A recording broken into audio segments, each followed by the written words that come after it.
রাসূল সাল্লাল্লাহু আলাইহি ওয়াসাল্লামের ভাষায় কুলক্ষণ বলতে কিছু থাকলে তা কিসে থাকতো? এ, বাড়িতে, নারীতে ও ঘোড়াতে। বি, পেঁচার ডাকে। সি, গন্তব্যে বের হয়ে হোঁচট খেলে। ডি, কাক ডাকলে। আলহামদুলিল্লাহ, এই প্রশ্নের উত্তর হবে এ, বাড়িতে, নারীতে ও ঘোড়াতে। এ ফ্রিজ করে দেব। ইনশাআল্লাহ। ফ্রিজ করে দেওয়া হোক এ, বাড়িতে, নারীতে ও ঘোড়াতে।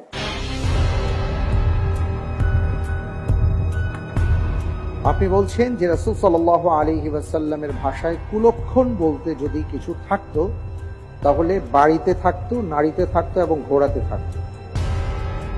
আপনি যে উত্তরটি দিয়েছেন আপনার উত্তরটি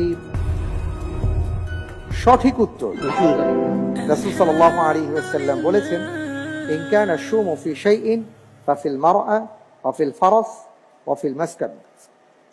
জাযাকাল্লাহ খায়র। তার মানে হলো কুলক্ষণ বলতে কিছু নেই। আমাদের দেশে আমরা দেখি যে ঘর থেকে বের হবার সময় হোঁচট খেয়ে পড়ে গেলেন বা একটা ধাক্কা লাগলো বা জামাটা আটকে গেল অথবা যাওয়ার সময় কেউ একটা কিছু করলো বা পেছন থেকে ডাকলো, আমরা মনে করি যে এইভাবে করা যাবে না, এটা করলে কুলক্ষণ ইত্যাদি ইত্যাদি।